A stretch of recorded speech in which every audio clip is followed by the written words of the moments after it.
Welcome to my breeding betta fish part 2 video, setting up the breeding tank and introducing the fish. These are the basic items that I'm going to be using. I have a 10-gallon aquarium, a glass jar, a heater and a thermometer, and a privacy barrier. So I'm going to fill up the water about 4 inches and put the heater in. I have it set at about 81 degrees. This one is not fully submersible, so I'm going to put it on an angle right at water level. Next, I'm going to add my thermometer in. And I want to put it right here at the front so that I can keep an eye on the temperature and make sure that the heater is working properly. And the next thing I'm going to need is some live plants. I like to use live plants because they provide some microorganisms for the fry to eat in their first few days of free swimming.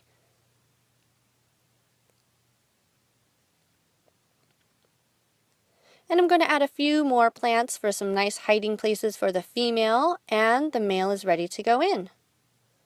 He's also going to look around and find a place to make a nice little bubble nest while I go and get the female.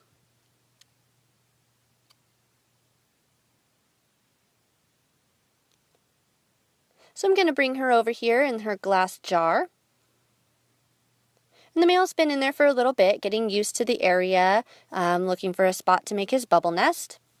And as you can see, she's very dark. She's lightened up a little bit from the stress of the move from her tank, but she's ready to go. She's still very dark compared to what she started out as. And they're very used to each other after their conditioning of about 5 to 6 weeks. So what I'm going to go ahead and do is put her into the tank here with him. It hasn't been very long. It's been just a very short time, maybe 20 minutes or so since he's been in there. Like I said, these two have been conditioned side by side for 5 to 6 weeks.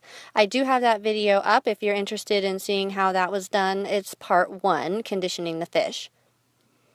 And he's going to swim around. He's getting used to the area. He's looking for a place for his bubble nest. She is going to be getting used to being in his area. And as you can see, her color is coming back a little bit. She was a white fish when I started, so you can tell she's very, very vibrant now. She's dark purple around the edges of her fins, a kind of a bluish color on the inside.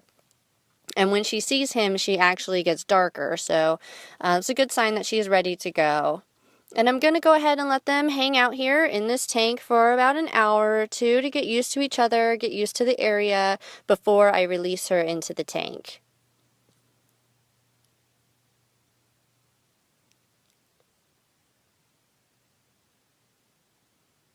So the next thing I'm going to need to do, just to make sure that they are really focusing in on each other and what they need to do, I'm going to put up a privacy barrier all the way around the tank. And I just use some white paper to go all the way around the tank. And I tape it up so it's nice and secure. And I also like to make a little window so that I can look in and check on the fish without disturbing them too much. But I want to make sure that they're okay, see what they're doing. Once the male makes his bubble nest, I'll actually move the window so that I can keep an eye on the nest, see the eggs, see the fry, and know what's going on. Now I've put on some saran wrap to the top. This is to keep the humidity in. It's going to get very humid, dripping down the sides and off the top. This is very important for the eggs in the bubble nest once they're there, that the humidity is very high in there. So here they are hanging out. And like I said, I'm going to give them about an hour or two completely closed off so that they can focus in on each other and be ready to do what they need to do, no distractions.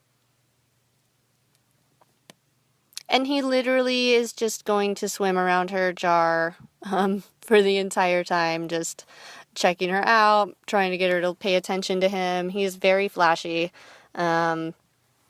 He's really flashy at her. He does this all the time, even through the conditioning. He just wants her to look at him all the time.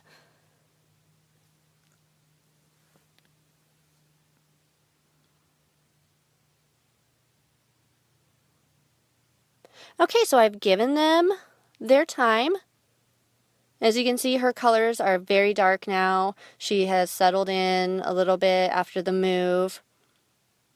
Of course, he's going to block her from view, but she is very dark. You can see her very dark purple on the edges and blue. So she's about ready, and I'm going to go ahead and release her into his water. And he's very excited about that.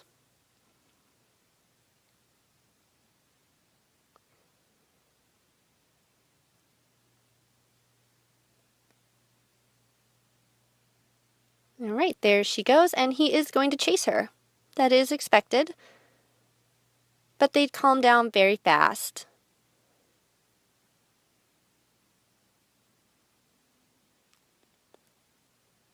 And she's actually going to turn around here and go back to check him out. He is a lot slower than her. He has those long, cumbersome fins, and she's very fast compared to him. So she just takes off on him all the time.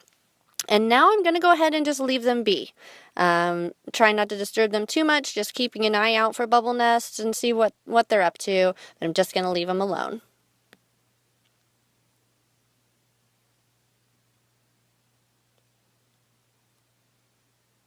So finally, the next morning, after about 30 hours, he has a bubble nest. And as you can see, she's way back over in the corner. She's very hard to see.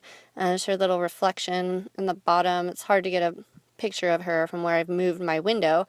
But he started his bubble nest, and she's going to be checking in on that to see when it's ready. And he'll go over and try to lure her over. It's very cute. Once it's big enough that she likes it, they will do their mating dance. And that's pretty much it for this video. I will have the next part of this series up once they have some eggs. And that video will go through free swimming fry. So thank you for watching, and keep an eye out for that next video.